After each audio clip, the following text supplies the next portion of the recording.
really happy to introduce everybody to Julie Greene, who is going to be giving a presentation on the election and what's ahead of us in terms of further activism. Julie, I know you're on. I can't. I'm here. Thanks Oh, great. Hi, everybody. Good afternoon. Oh, thanks, Dave. I really appreciate you putting the slides up. First, let me just say thank you for inviting me to spend just a couple minutes with you this morning and talk about the election night that lasted for 4 days. I don't think any of us will ever forget it. Let me also say hello, Mike. Hello, Kim. I worked with both Mike Noonan and Kim Farrell at the AFL-CIO, and we miss them dearly every day. So with that, I will kick into it. Dave, if you could go to the next slide. So here's where we are as of today. Joe Biden and Kamala Harris are going to take the oath of office on January 20th. Nancy Pelosi is still going to be the Speaker of the House in January. We did gain seats in the United States Senate, and we did have a couple pickups on the state level too, especially in Oregon with the Secretary of State race and the Michigan Supreme Court, which, as you all may have heard recently, has been very effective in making sure we get that state certified. And also we had 472 union members and counting, because if you can believe it, we still have over 200 races that have yet to be called on the local level elected to office this cycle. So by and large, we consider this a very successful cycle, although we did have some challenging points, which I'll get to in a few. If you go to the next slide, Dave. Joe Biden has gotten more votes than any candidate who has ever run for president in the history of the United States. Over 81 million votes were cast this cycle on November 3rd. And this is, not only is that historic, this ticket is historic with the president-elect and vice president-elect Kamala Harris. We have, we've essentially changed the face of what the leadership of our country is going to look like starting on January 20th in 2021. If you go to the next slide. I want to talk a little bit about what contributed to all of this. And I think we all know, this year when the pandemic hit in March and we were dealing with COVID, we saw a number of changes, not only in the way, we lived our daily lives, but also with elections. And a number of states moved several proposals to extend the early voting window. Many states went to voting by mail or all voting by mail, all with the effort to keep folks safe and healthy this cycle, but still have the ability to exercise their constitutional right.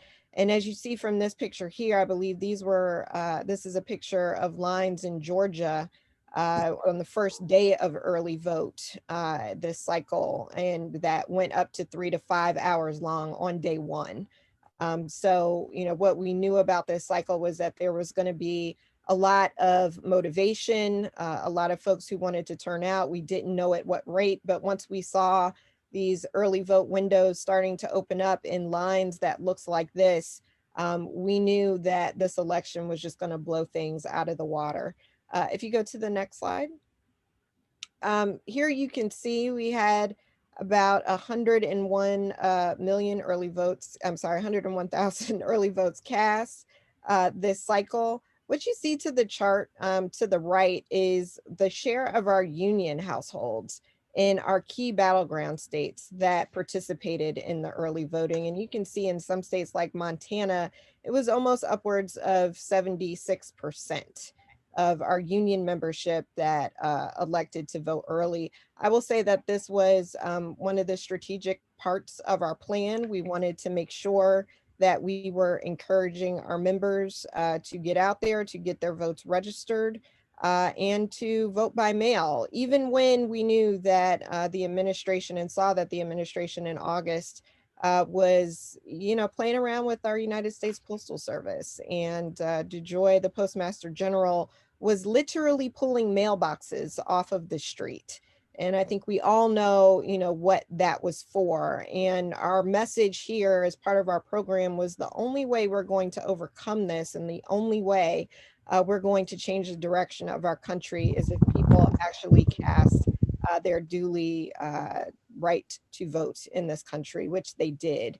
Which led us to a scenario on election night on Tuesday, November 3rd, where, in many states, it looked like Donald Trump was going to be ahead, because with the new system of early voting that was instituted, in many of these states, ballots take a long time to count, and state legislatures did things like say, well, you have to count all the in-person ballots first, and then you can count all of the mail-in ballots. I think this was highlighted by what we saw happening in Pennsylvania, which was very much, a part of the narrative as we were coming out of the election.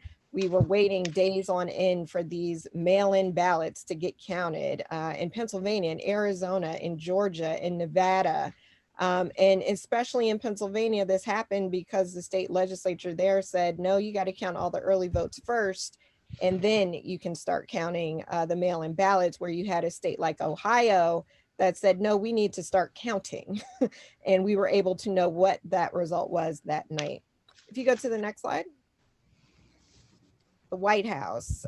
So, this was the race that was on the top of the ticket. I'll go through some big points here, but also we'll touch on some of our down ballot races and ballot initiatives as well. Go to the next one.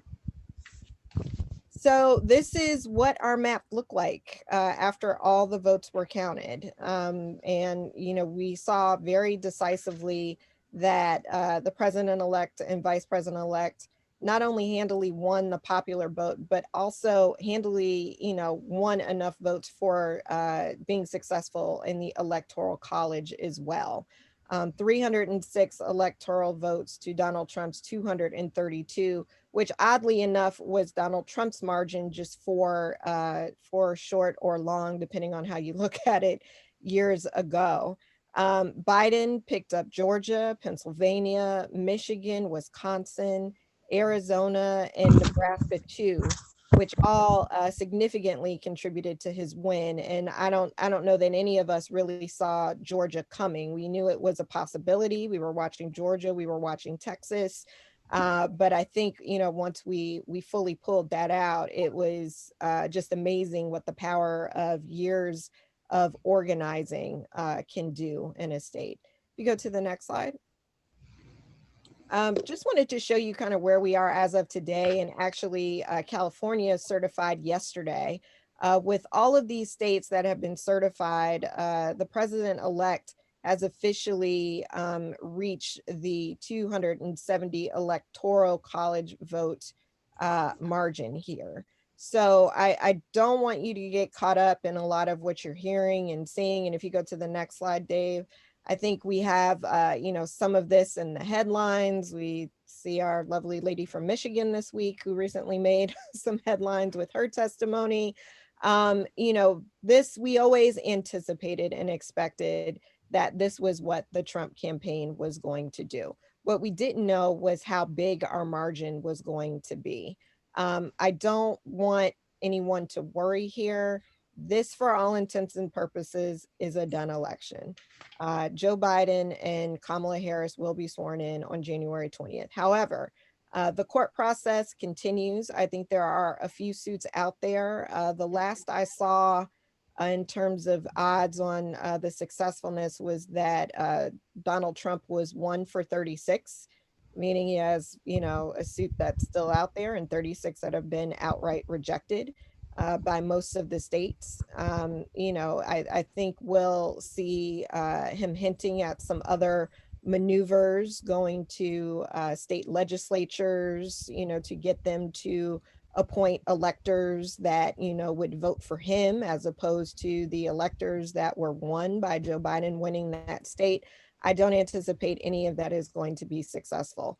There are still a couple of dates where, the Electoral College is going to meet and formally, cast their votes. all of which happens officially at the end of the process after Election Day. And then we'll have the joint session of Congress in January, I believe on January 5th, where Congress will vote as well. And after that, it will officially be done. But, you know, this is a process that has dragged on for 3 weeks post-election. I don't think we've seen anything like it. I think, you know, all of us collectively are ready to move on and move forward and end this Trump chapter in our country. If you go to the next slide, Dave. The house is very important. If you go to the next slide, I just want to give you a breakdown here. You know, this cycle, the Republicans did gain seats. They gained seats, but we are still maintaining the majority in the House.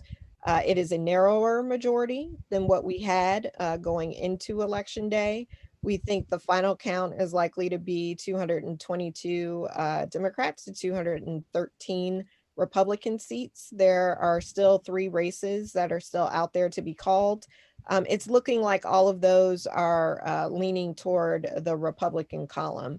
But even with that, again, Democrats will still maintain a majority in the House of Representatives.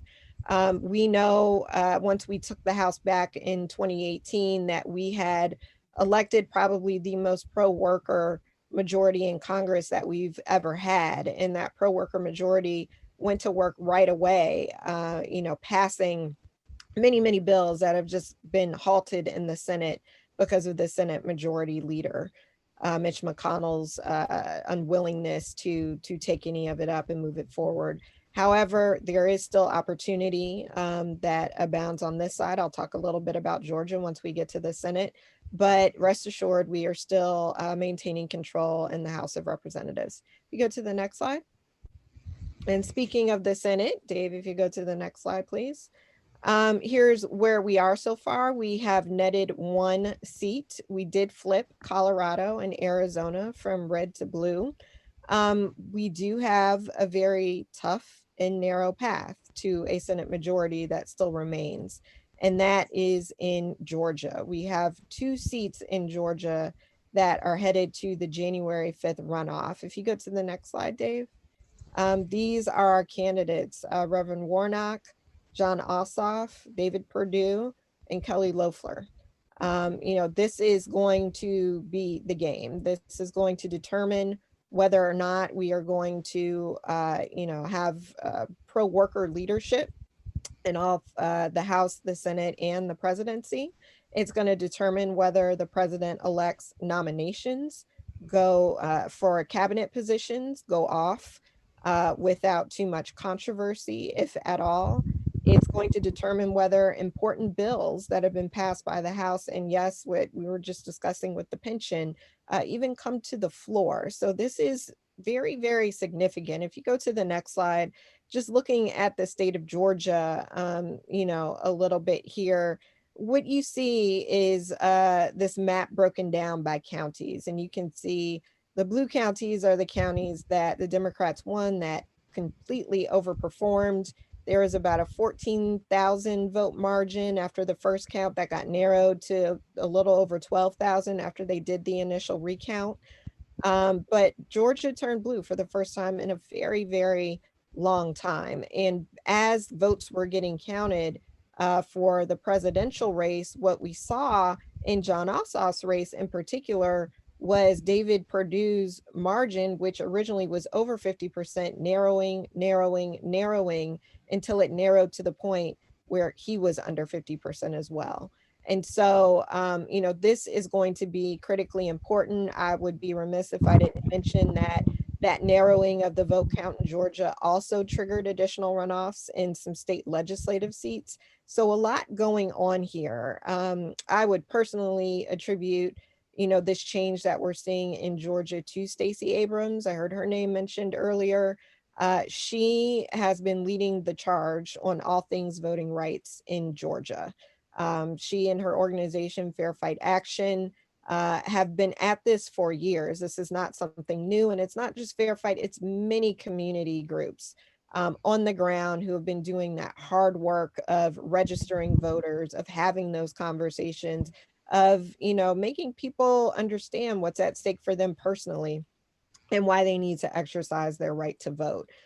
So, I think Joe Biden owes owes Stacey Abrams a lot, for doing this, and I just really, credit this win and can see a direct line back to her. If you go to the next slide.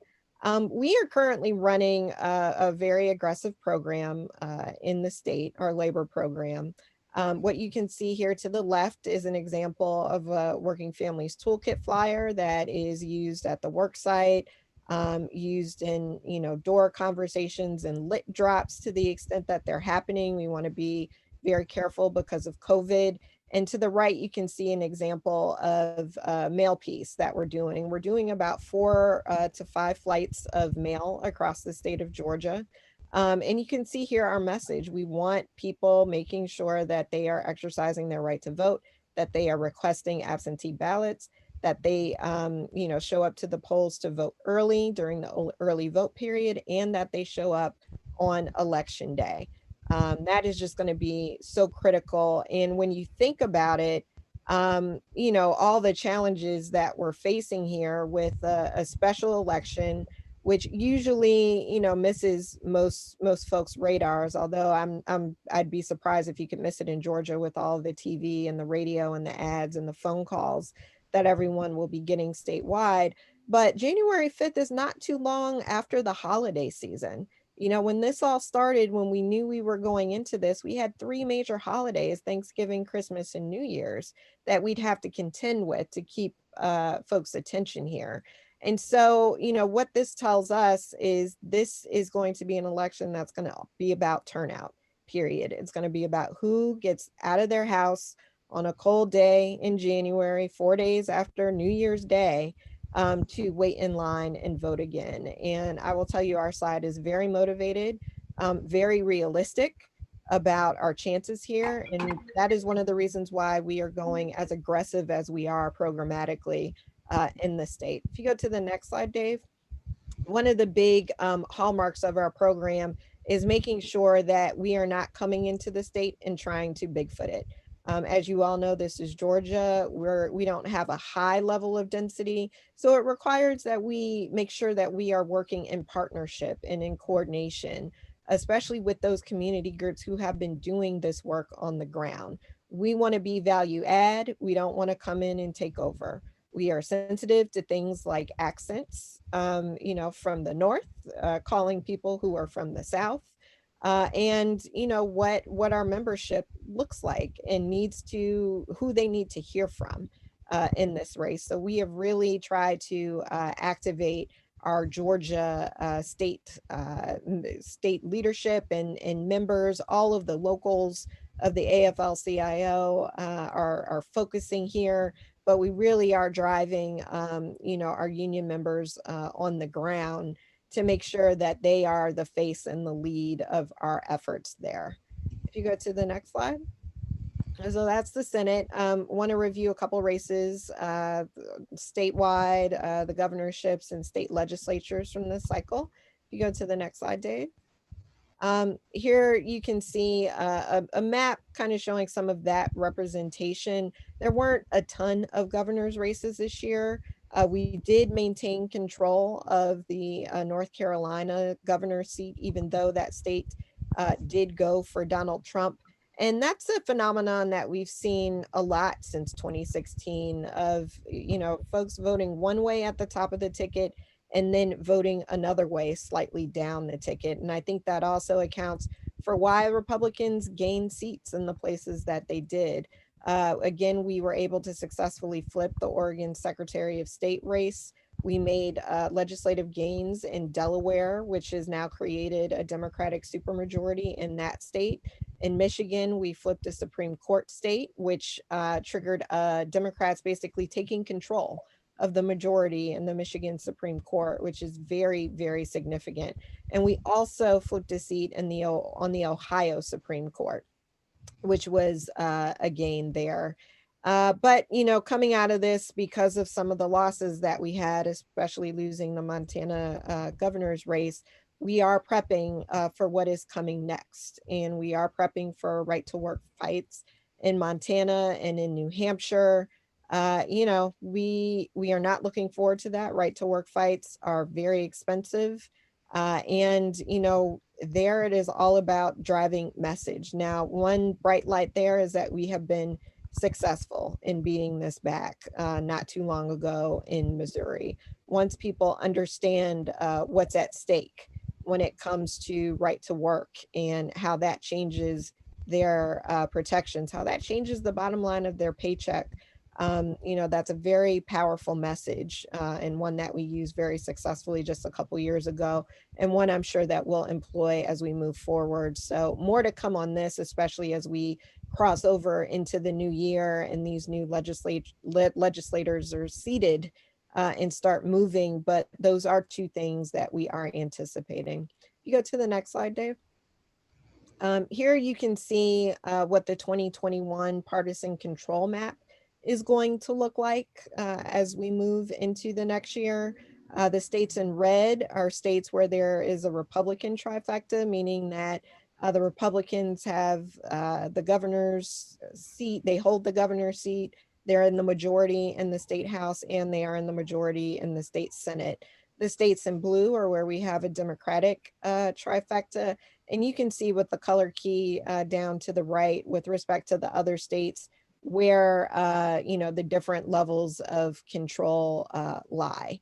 Again, this is a tough map. I will say it's a tough map because the number one concern, in our state legislative team has surveyed this for all of the states, that all of these states share is funding in 2021 because of what COVID has wrought in all of the states this year.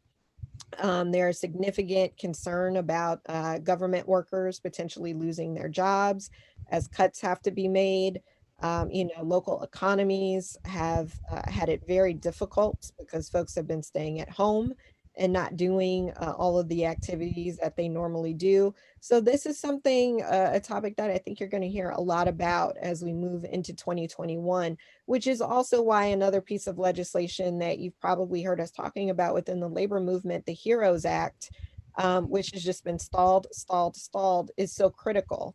And one of the big linchpins of that is stalling it with Republicans anyway in the Senate is that there is a significant amount of money in that bill that is targeted for state assistance. And these states need it so much. So we have 46 days until we have our 46th president. And we'll see what that working relationship looks like and what the tone is as we go back into, Congress and into session. But this is what things look like on a state-based level. If you go to the next slide, Dave. Here, just a quick, highlight of when these sessions are going to begin. It's very interesting. Not all state legislatures are remote. Some are still actively meeting in person, and some have elected to do halftime in person and halftime away. But what you can see very clearly is that this is a calendar that's going to start very, very early into the next year. Main session will be the earliest one, which starts the day after New Year's Day. So this will be something that we will be watching closely. I'm sure you'll hear us talk more about it, but it is something that everyone is going to be affected by. If you go to the next slide, Dave. Ballot measures, and if you go to the next one, I just wanted to go over a couple of our labor endorsed ballot measure wins in Arizona, where we increased funding for education by $827 million. Colorado voting in favor of paid family and medical leave. Florida increasing the state's minimum wage to $15 by 2026. Nevada allowing same-sex marriage, and also an increase in renewable energy. I will say the one challenging point to our ballot measure story this year was Prop 22 in California, which was, I've heard it referred as a couple of things, but the gig ballot measure, the Instacart, Uber, lift, which basically is allowing those companies to still classify their workers as gosh, what is the word? Not consultants, but not full employees. So they don't have to, provide them with the same benefits and things like that. The word is going to come to me, but it's losing me right now. But I think you know what I'm talking about. So, the thing that we're watching with California is that we think that there are going to be other big states that try and model what, yes, independent contractors. Thank you, Leslie. Drivers will still be classified as independent contractors. And we're going to see this battle play out several more times, we think, as we move into the new year and beyond. As you all know, these big companies, Uber especially, put in, over $200 million into this, ballot measure, which made it very, very difficult to compete. But I do want to credit our California State Fed that, was aggressive, that kept this, ballot measure within 10 points and maybe even closer. This was always going to be a tough one, but I think what we are trying to take from it is to learn the lessons so that when it does come up again, we are ready and prepared. If you go to the next slide, Dave. Our union member candidate program. This is a program that has been around at the AFL-CIO for a couple of cycles now, but since 2018, we've really tried to supercharge it, be much more strategic and direct about how we are supporting our states and our union member candidates who are running. This cycle, we were tracking 933 union member candidates that had received a state federation endorsement. And again, so far, 472 union members have been elected in 2020 and counting, because we still have over 200 races, out there that still need to be called, mostly on the local level. But we anticipated that that would happen. But right now we are at a 63% win rate for union member candidates this election cycle, which we're very proud of. We put a lot of work into this program, and I'm excited to see it grow from here. If you go to the next slide. Here is just a quick snapshot of where the union members who won, the states that they came from. As we get more information on this and as we, know the full slate, we are going to break this down even more by union, by men and women, by, demographics and ethnicity, every way that we can cut it, because that matters to us. And I think it matters as a key narrative of part of the story that we are running. So what I wanted to do today was just to give you really these quick snapshots. Dave, if you go to the last slide, which is just my, kind of ending slide. This was a different cycle. It was a different cycle, unlike one that we have ever known. And I think that is for anyone who worked in politics, who's ever volunteered, who's ever run a campaign or worked on a campaign.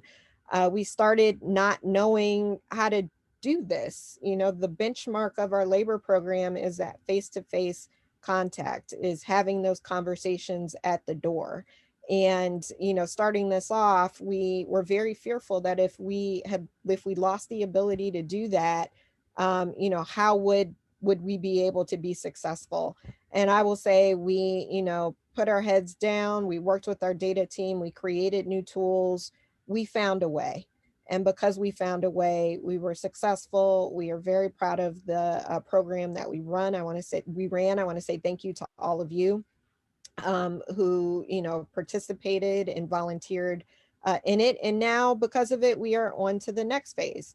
One of the things that Tony had asked me to touch on was transition.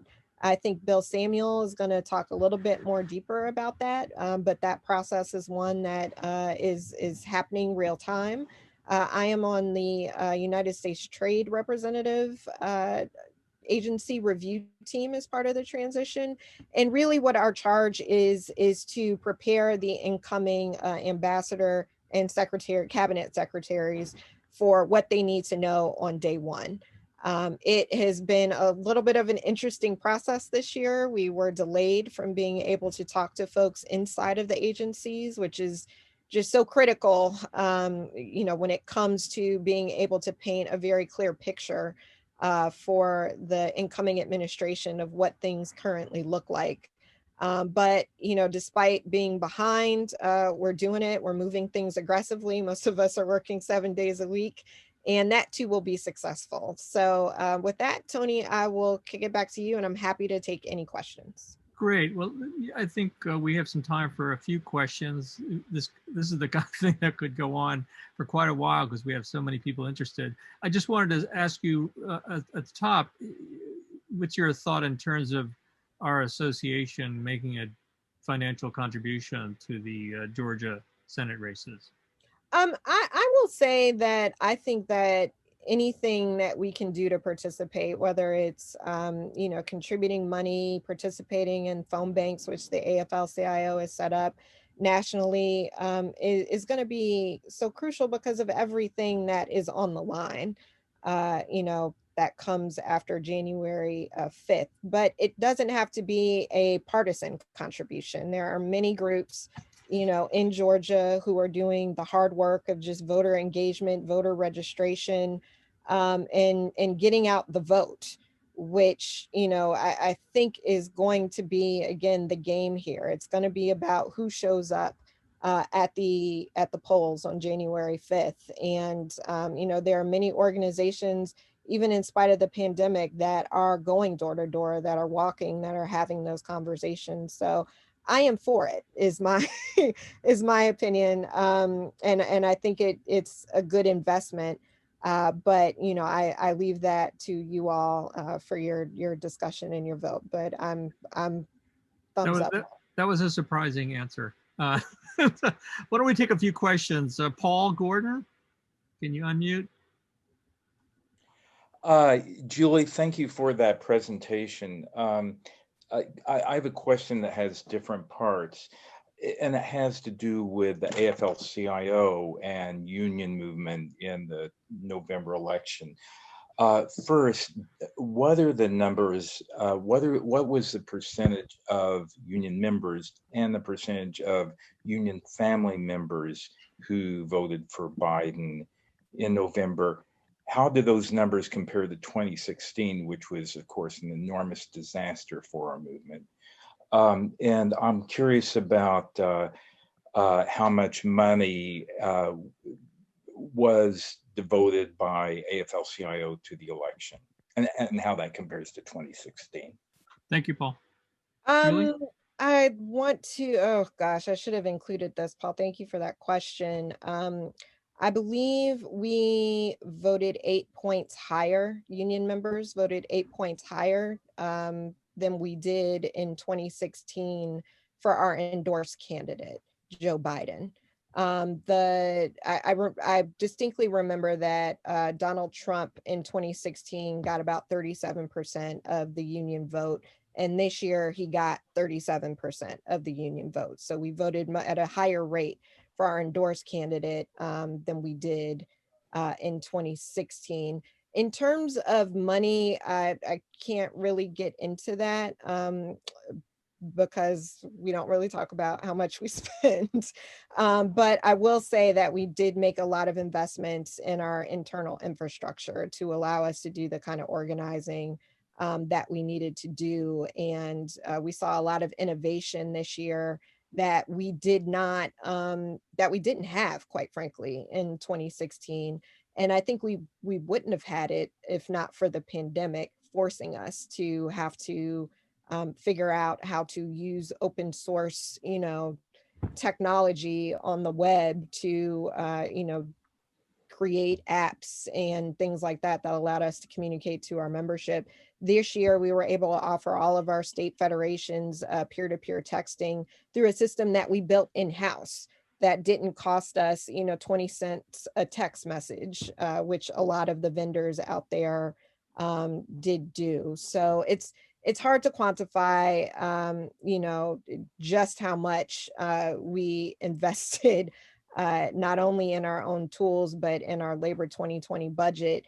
But I think I'm safe in saying that it was, you know, over $15 million this year. I'm not quite sure what it was in 2016. I wasn't here in 2016, but it was significant. And we are investing, you know, a lot in Georgia as well.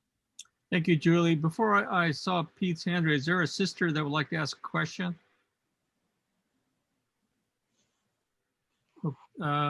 Any hands raised from a sister? Okay, Pete, you want to go ahead? Yeah, just quickly, Julie. First off, that's a terrific report. Absolutely outstanding. In regard to Georgia, is there any polling that you can share with us? What's it showing us right now? I haven't seen any recent polls in Georgia, and we haven't done our own polling down there. Public polls show that it's neck and neck, you know, both races, but public polls are public polls. You know, it's all about who they're talking to. Most public polls talk to likely voters, not registered voters.